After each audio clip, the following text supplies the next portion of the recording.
The broadcast is now starting. All attendees are in listen-only mode.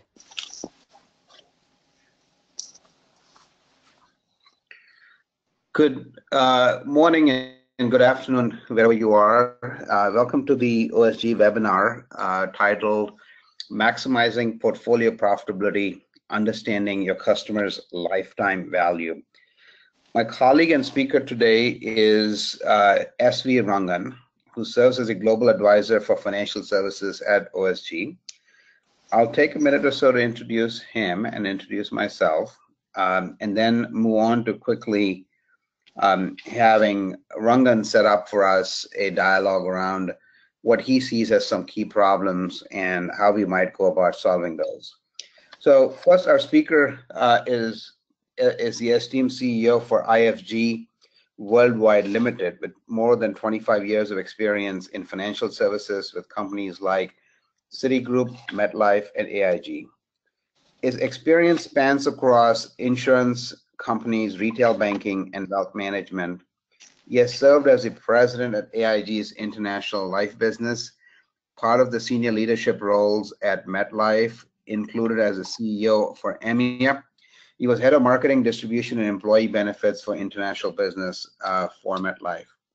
He has a successful track record of setting up new businesses and transforming underperforming businesses. He has mentored several future business heads and CEOs in his career. He is strategic advisor to several financial technology companies, fintech, and innovators in financial services and healthcare. Please welcome S.V. Rangan as my co-panelist and speaker at our webinar today.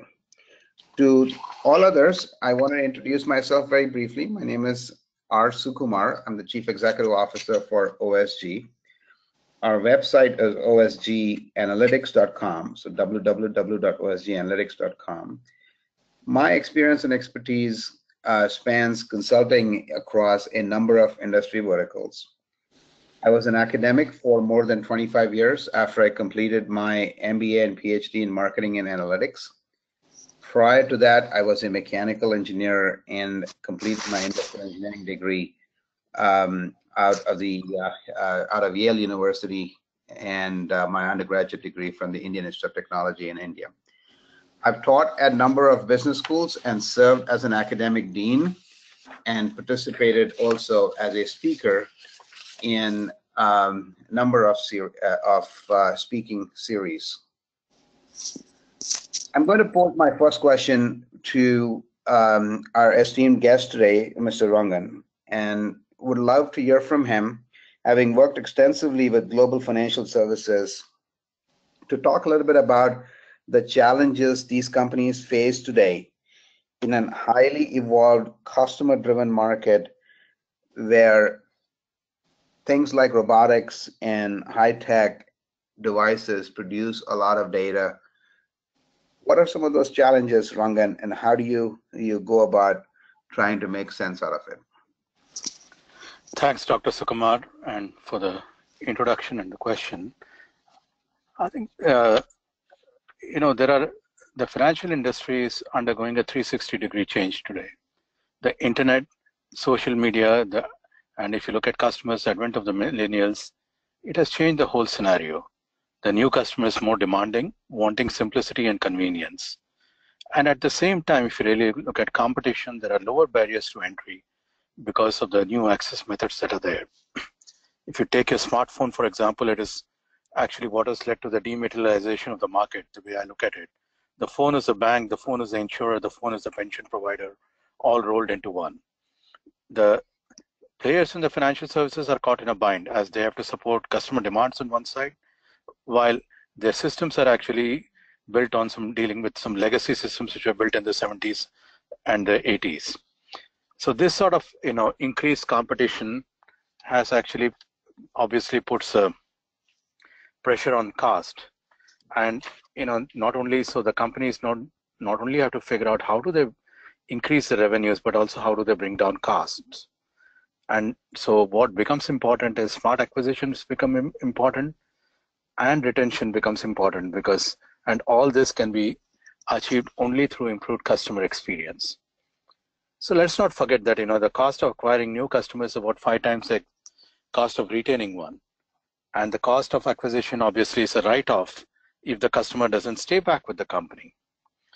And the longer the customer stays with the company, the more profitable the customer becomes. But that too, actually, you need the right type of customers. So in an insurance environment, it's a low claiming one. In a banking environment, it might be a high spending or transacting customer.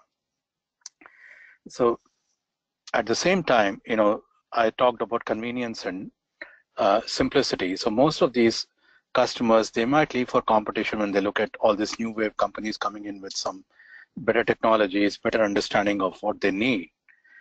Because any of the dissatisfaction which are there in the turnaround times or service issues, they all lead to what I would call as, they lead to a not necessarily a very good customer experience. And if I just take a quick look at some other industries, if you really look at it, you keeping the customer at the center of every decision pays off. And like I said, Netflix did not kill Blockbuster. It is ridiculous fees and not listening to the customer did. And Apple did not kill the music industry. It was, being forced to buy the full-length albums did. So technology by itself cannot be the real disruptor. It's really the customer centricity is the biggest threat to, lack of customer centricity is the biggest threat to any business. So if I just look at that, my question, Dr. Sukumar, would be, how can this be done? You yourself are considered an expert in analytics and customer experience with brands and companies. What would you recommend for the companies who face these challenges? So Rangan, thank you for that question. And it's interesting that you gave the examples of Blockbuster and the music industry. I think in the financial services industry today, companies are investing considerably in various kinds of data warehouse solutions and robotic systems. I know a local bank, for example, with only 300 branches in the regional area, decided to spend extensively on robotics and bots to improve customer service. And I think these are great solutions. They generate a lot of data. But sometimes these regional banks are built on the fact that there's been a relationship manager and a relationship for multiple decades with a family that lived in that local area. So it's hard to understand if the putting in a robotic system is actually the right thing. So that's what it comes down to, the way to solve this problem, the way to solve the problem that you just posed, and the way to solve the problem of the local financial bank that I just talked about is really to start first and foremost understanding what your customer expectations are. This requires you to potentially deploy some very interesting technologies that can help you understand on a continuous and real-time basis what are customers expecting, how do they see the experience that they encounter with your bank or financial institution, your insurance company, or your wealth management company. How good is this experience? How better would they want to see the experiences on things that matter to them? So when I say customer expectations, it's all about on things that matter to them individually, one customer at a time. And once you have that, then the design thinking allows us to figure out how to improve that customer engagement. So at OSG, when we say customer expectations, we mean that we have to begin with understanding what do we need to do to understand the customer better, the 360 degrees of the customer. And more importantly, as you pointed out, we must put into place an approach that allows us to understand what drives the behaviors of these customers. So let me tell you a little bit more on how we do it and what is the approach that we take. Somewhere around 2000 or so, we built a technology platform called AceMap, which was jointly developed out of Stanford University. And the sole purpose of this proprietary technology was to help understand not only the what or who of customers, who are they, and how do they go about doing their jobs, what are the jobs that they do, but also to focus on the why. Why do they choose to engage with you, the insurance company or the bank or the wealth management company? What would lead to a better engagement, and how would you look at converting their customer behavior more specifically to making decisions that are from a long-term perspective more meaningful to you, the bank or the insurance company. So AceMap was designed as a technology that could help us understand the customer journey, and then more importantly, as a behavioral analytics platform, be able to understand all of the relevant choice drivers, including the benefits and ways by which customers' experiences can be improved. Rangan, you recently heard that Professor Richard Thaler from the University of Chicago received the Nobel Prize in Economics for his work on the nudge theory. What AceMap does is it actually takes what he describes in his nudge theory and operationalizes that very effectively in a manner that allows us to understand what nudges are relevant to which customer, whether it's a consumer or a business customer. What is the size of one nudge as compared to another in getting that customer to be better engaged or experience that is a superior experience. So if I move on to what is our approach and trying to bring in a more holistic look at it, we look at two kinds of data when we are trying to understand how to design better experiences for our clients' customers. First and foremost, we look at historical data. So if you look at this particular slide, we look at everything on what has happened in our relationship with a customer or a prospect. So this might mean internal data that show the transactions with an insurance policyholder. This might mean unstructured data on this policyholder when he or she called and made a voice complaint or made a claim into the call center. This could mean a video of a customer walking into a bank and engaging with the teller in the bank. So this could mean all kinds of unstructured data, including social media and IoT data. Much of this is historical, as I said, because the behaviors have already been expressed and the behaviors have already been shown. And the best way to look at this is the use of cognitive analytics tools. These are tools that some of which are proprietary to companies like us at OSG. Some we leverage from IBM Watson, and Google Analytics platforms, and so on, but essentially allows us to sift through huge amounts of data, looking to take the unstructured, make them into a structured format, looking for patterns in the data, looking for variances in what used to be normal behavior, and being able to then come out with a more structured outlook for each customer as to what's happening in their life. Now imagine that you marry this with additional data that you collect using AceMap that I just talked about a little while ago, which is more forward-looking. This is looking into the future needs of the customers. This is looking into the very aspects that you talked about that led to the disruption of the music industry, that led to the disruption of Blockbuster.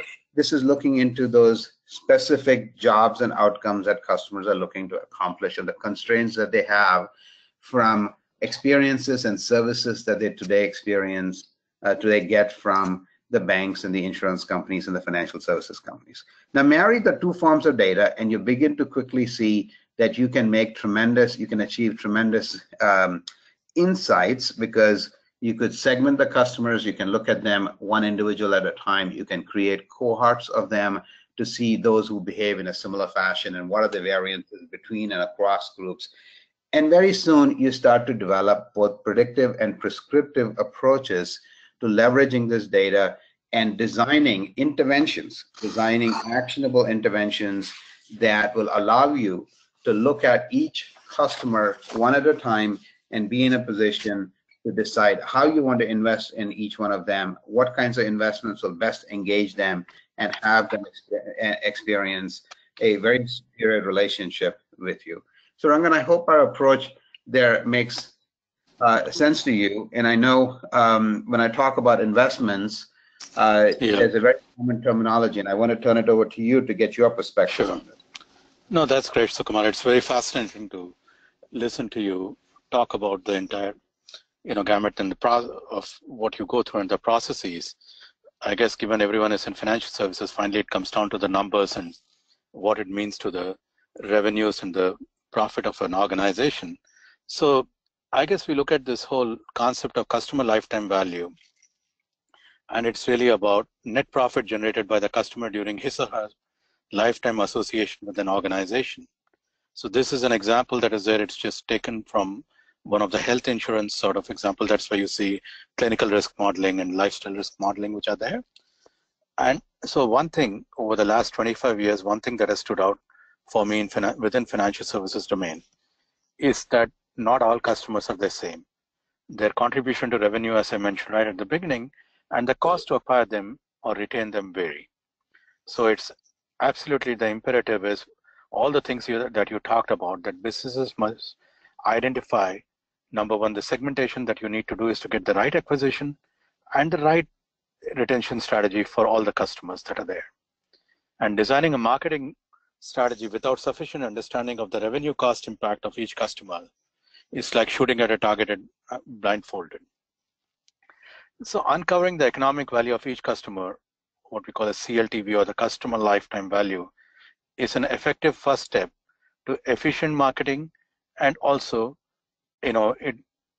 going on further, managing how a customer, what we can do to affect his behavior during his the time that he's spending with us. So understanding which customers add value and which ones destroy value, then determining ways to proactively manage customers from acquisition to retention by offering differentiated interventions by different customer segments. So just going beyond typically just the geographic or just some income segments, but looking at behavioral segments and going beyond the normal. So while doing this, while any organization, Dr. Sukumar, should prioritize these interventions based on the spread across CLTV segments, the interventions when they are rolled out may not necessarily resonate or gain traction as expected with the customers. So what, in your opinion, could be going wrong in such instances, Dr. Sukumar? That's a great question, Rangan. I've experienced that with many companies when a segmentation exercise that is based strictly on customer lifetime value could be a great start. But the problem with that is it does not throw any light on what drives customer motivations and their behaviors and what might be their hierarchy of needs. So you may focus on deciding on trying to invest on customers that are of high value to you, but you don't know if you might be disrupted by a Netflix in a blockbuster world. So this means that any message delivered or an intervention deployed may or may not resonate with these customers, as it is not aligned with their true behavioral motivations. To ensure that customers engage with the marketing programs deployed, it is absolutely imperative for organizations, for companies in the financial services sector, to understand these customer expectations. And organizations can uncover customer expectations or these behavioral nudges that we talked about a little while ago by doing a better job of understanding the motivations of customer behavior. Behavioral analytics is not only about past behaviors, but it must go deeper into really understanding what truly matters for your customers and be able to create actionable segments, even micro segments, to who the experiences that you design, the nudges that you design will resonate most and allow you to keep them engaged as you go forward. So when you look at what we talked about earlier, creating this hybrid data set that not only reflects actual behaviors in the past, which allows you to understand CLTV, but also adds on to it a predictive component of what might be future needs and expectations, and how might you nudge and do a better job of engaging those customer behaviors in the future. You begin to take the CLTV-based segmentation and now be in a position to truly do a much and far better job to engage some of these customers. So Rangan, let me turn it over to you. You've implemented CLTV, and I'd love for you to take us through a simple example of that. Oh, sure. I thought I was going to ask you in the, have you actually really done this with OSG? With, given the people are going to be in financial services, have you looked at any insurer or bank? Oh, sure.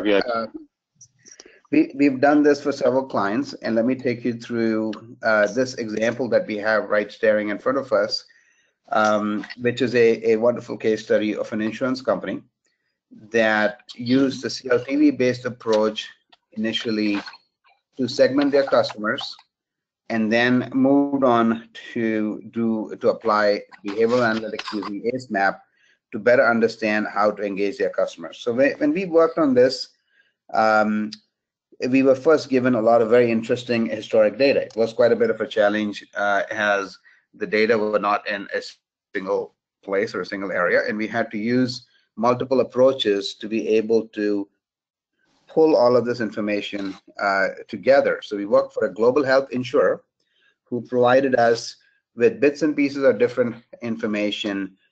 And what we did is, after we pieced and created a nice unified database of strictly historical actions, relationships with these policyholders, we were able to develop a robust segmentation model using customer lifetime value.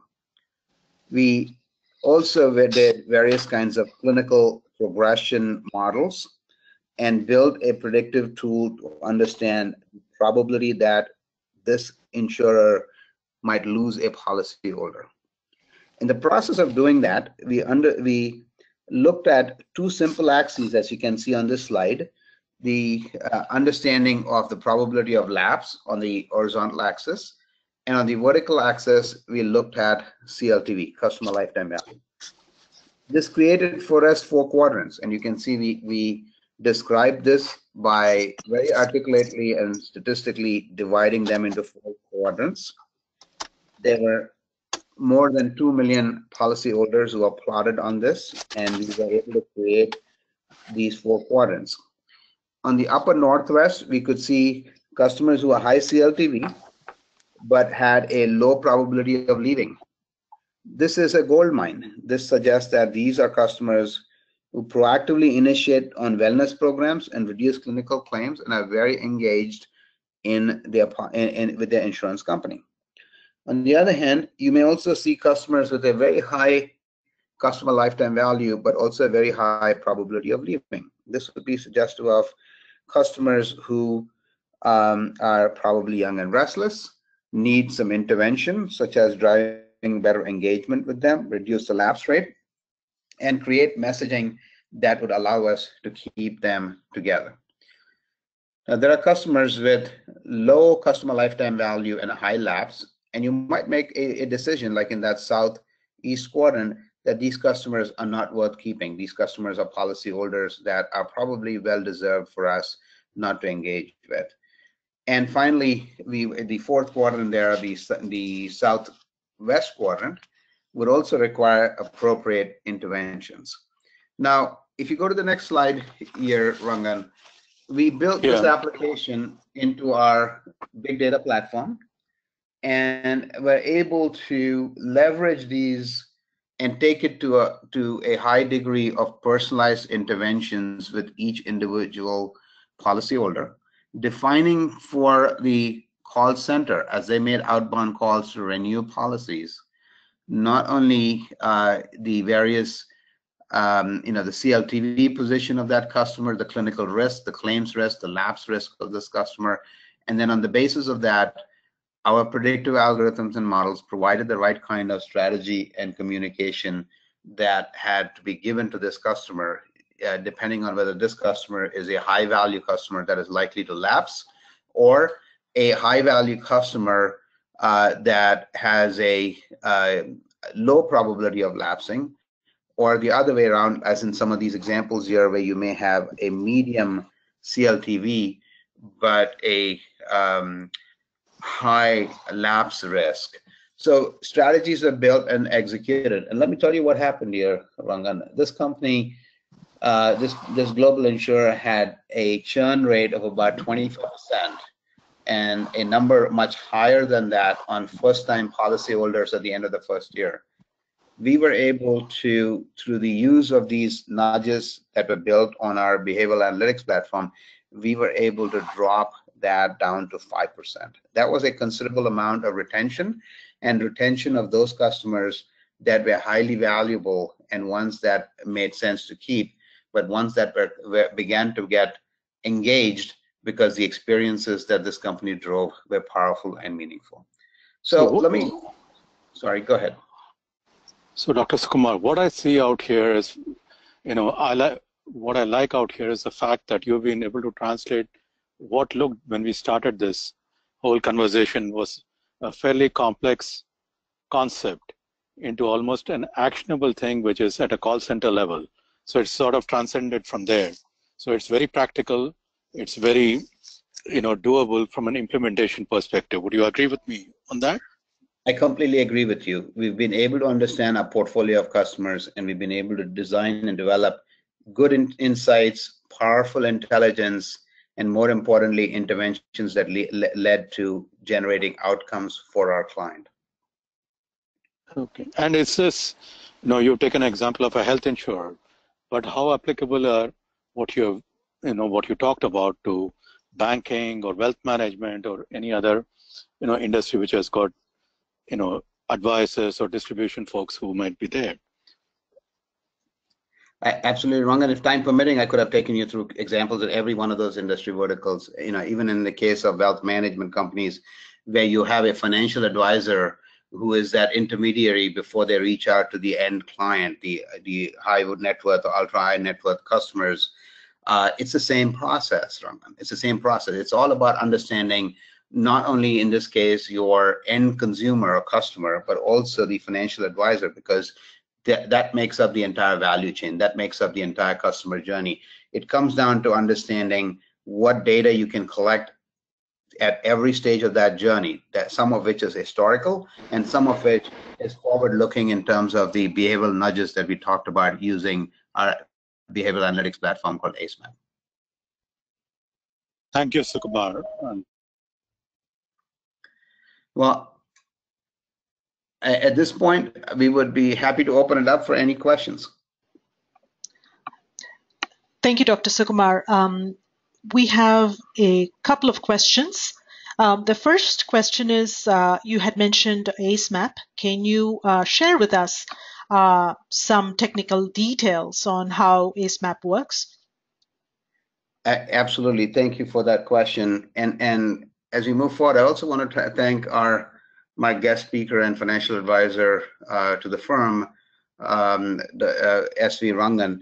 The question you asked about AceMap can be best described as an adaptive gaming platform that allows us to pose multiple nudges to an individual customer or prospect. And through a series of simple questions that look very much like a trade-off game or a stock investment game, we are able to see how the individual makes those trade-offs and which of those nudges are more likely to uncover an impact on the customer's behaviors than others.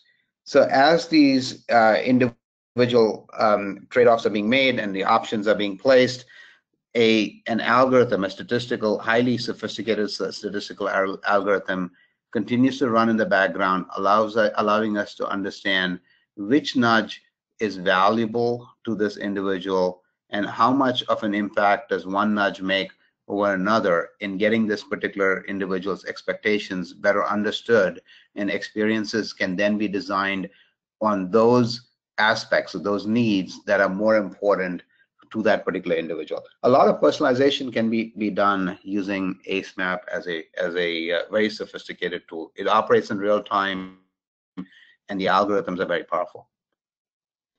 Thank you, Dr. Sukumar. One last question is, what aspects of the CLTV equation do you think are known, and which ones have to be predicted? Absolutely, Geeta. So if you notice in the equation, and I'll put that very quickly up here, one of the biggest questions here is understanding how long a customer is going to be with you. The time horizon needs to be estimated. That is a difficult estimation procedure and uses some very sophisticated statistical tools. There's also cost elements of servicing the customer that need to be estimated that may vary over the time and the lifetime of that customer. So some interesting elements here that need to be predicted. Some of them can be observed for individuals that have already lapsed. Others will have to actually be predicted because you don't always know which customers are going to be with you for how long. And in companies where the data may not have been kept for a long enough time, sometimes we don't know when did the customer journey with the insurance company or the bank start. So all these are interesting data problems that we experience, but all of them can be understood and easily done using modern statistical techniques that exist out there. Thank you, Dr. Sukumar, and thank you, SV Rangan, for this wonderful presentation. We'll have a copy of this presentation along with the recording of today's webinar on our website at www.osganalytics.com.